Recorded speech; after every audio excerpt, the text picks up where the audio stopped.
ತಂತ್ರಜ್ಞಾನ ಮುಂದುವರಿದಂತೆ ನಾವು ನಮ್ಮ ಸಂಸ್ಕೃತಿ ಸಂಸ್ಕಾರವನ್ನ ಮರೆಯುತ್ತಿದ್ದೇವೆ ಎಂದು ಹಿರಿಯ ರಂಗಕರ್ಮಿ ಪತ್ರಕರ್ತ ಪರಮಾನಂದ ವಿ ಸಾಲ್ಯಾನ್ ಹೇಳಿದ್ದಾರೆ. ಅವರು ಪುನರೂರು ಶ್ರೀ ವಿಶ್ವನಾಥ ದೇವಸ್ಥಾನದ ಸಭಾಂಗಣದಲ್ಲಿ ಪುನರೂರು ಪ್ರತಿಷ್ಠಾನ ಇದರ ಆಶ್ರಯದಲ್ಲಿ ಜನವಿಕಾಸ ಸಮಿತಿ ಮುಲ್ಕಿದರ ಸಹಕಾರದಲ್ಲಿ 1 ವಾರಗಳ ಕಾಲ ನಡೆಯುವ ಬಾಲವಿಕಾಸ ಶಿಬಿರ 2019 ಮಕ್ಕಳ ಬೌದ್ಧಿಕ ಬೆಳವಣಿಗೆಗಾಗಿ ಉಚಿತ ಬೇಸಿಗೆ ಶಿಬಿರದ ಸಮಾರೋಪ ಸಮಾರಂಭದಲ್ಲಿ ಸಮಾರೋಪ ಭಾಷಣ ಮಾಡಿ ಮಾತನಾಡಿ, ಇಂದಿನ ದಿನದಲ್ಲಿ ಬೇಸಿಗೆ ಶಿಬಿರವೆಂಬುದು ವ್ಯವಹಾರವಾಗಿ ಬಿಟ್ಟಿದೆ. ಆದರೆ ಪುನರೂರು ಪ್ರತಿಷ್ಠಾನ ಯಾವುದೇ ಶುಲ್ಕ ಪಡೆಯದೆ ಉಚಿತವಾಗಿ ಸಂಸ್ಕಾರ ಭರಿತವಾದ ಶಿಬಿರವನ್ನ ನಡೆಸ್ತಾ ಇದೆ ಎಂದರು. ತುಂಬಾ ಬದಲಾವಣೆ ಆಗಿದೆ, ಮಕ್ಕಳು ಬದಲಾಯಿಸಿದ್ದಾರೆ, ಅವರಿಗೂ ಒಂದು ಧೈರ್ಯ ಬಂದಿದೆ. ಇವತ್ತಿನ ಕಾಲದಲ್ಲಿ ಇಂತಹ ಈ ಬಾಲ ವಿಕಾಸ ಶಿಬಿರದಂತಹ ಕಾರ್ಯಕ್ರಮಗಳು ಅಲ್ಲಲ್ಲಿ ಆಗ್ತಾ ಇದೆ. ಕಟೀಲಲ್ಲಿ ಒಂದು ತರದಲ್ಲಿ ಶಿಬಿರ ಆಗ್ತದೆ, ಇಲ್ಲಿ ಒಂದು ತರದ ಶಿಬಿರ ಆಗ್ತದೆ. ಎಲ್ಲ ರೀತಿಯಲ್ಲಿ ಎಲ್ಲ ಕಡೆಯಲ್ಲಿ ಇಂಥ ಶಿಬಿರಗಳು ಆಗ್ತಾ ಹೋದ್ರೆ ನಮ್ಮ ಹಿಂದೂ ಧರ್ಮ ಉಳಿಲಿಕ್ಕೆ ಏನು ಕಷ್ಟ ಆಗ್ಲಿಕ್ಕಿಲ್ಲ ಅಂತ ಹೇಳಿ ನನಗೆ ಕಾಣ್ತಾ.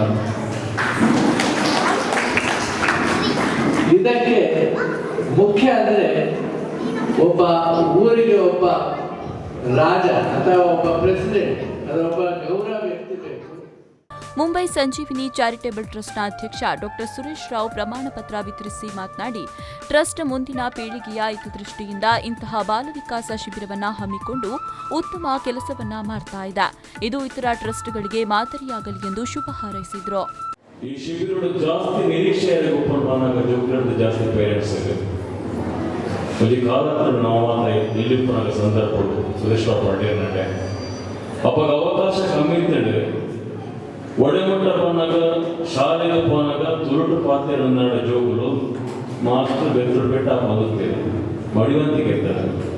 ಇನ್ನು ಅವ್ರು ಹಾಕೊಂಡು ತುಳು ಭಾಷೆ ಎಡಮನೆ ಪರಿಚಯ ಸೇಡು ಪಂಪಿಸಿದ್ರೆ ಮುಂದುವರೆದು ಭಾಷಾ ಪರಿಜ್ಞಾನ ಬೋಧಿಸಿದ ಸಂದರ್ಭ ನೆತ್ತ ಒಟ್ಟಿಗೆ ಜೋಗುಲು ಬಲಪುಚ್ಚಿನ ಸಂದರ್ಭ ಬಹುಶಃ ಮೂಜಿ ಗಂಟೆಗೆ ಬಂದದ್ದು ನಡೆ ಜೋಗುಲ್ನ ಪ್ರತಿಭೆಯನ್ನು ತುಯ್ಯ ಇನ್ನು ಇಲ್ಲಡು ದಾದನ ಮತ್ತದ ದಾದನಾ ಚಟುವಟಿಕೆಗಳು ಕೊಡುತ್ತಿನ ಜೋಗ್ಲೇನಿಗೆ ಪೇರೆಂಟ್ಸ್ನ ಮೂಲಕ ಪਹੁಂಚಿದ ಪ್ರಯತ್ನ ನಡೆದಿದೆ.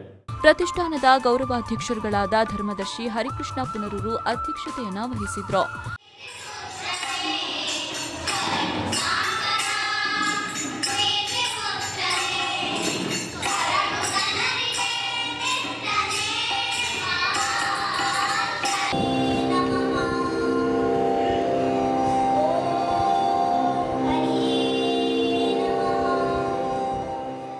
ಕರ್ನಾಟಕ ರಾಜ್ಯ ಪಶ್ಚಿಮ ಘಟ್ಟಗಳ ಸಂರಕ್ಷಣೆ ಕಾರ್ಯಪಡೆಯ ಸಮಿತಿಯ ನಿರ್ದೇಶಕ ರಾಮ್ ಪ್ರಸಾದ್, ಕಿನ್ನಿಗೋಳಿ ನಬ್ಯಾರ್ ಕ್ಲಿನಿಕ್ನ ಡಾ ಪ್ರಕಾಶ್ ನಂಬಿಯಾರ್, ಉದ್ಯಮಿ ಕಟೀಲು ಅಭಿಲಾಷ್ ಶೆಟ್ಟಿ ಹಾಗೂ ಮತ್ತಿತರರು ಉಪಸ್ಥಿತರಿದ್ದರು.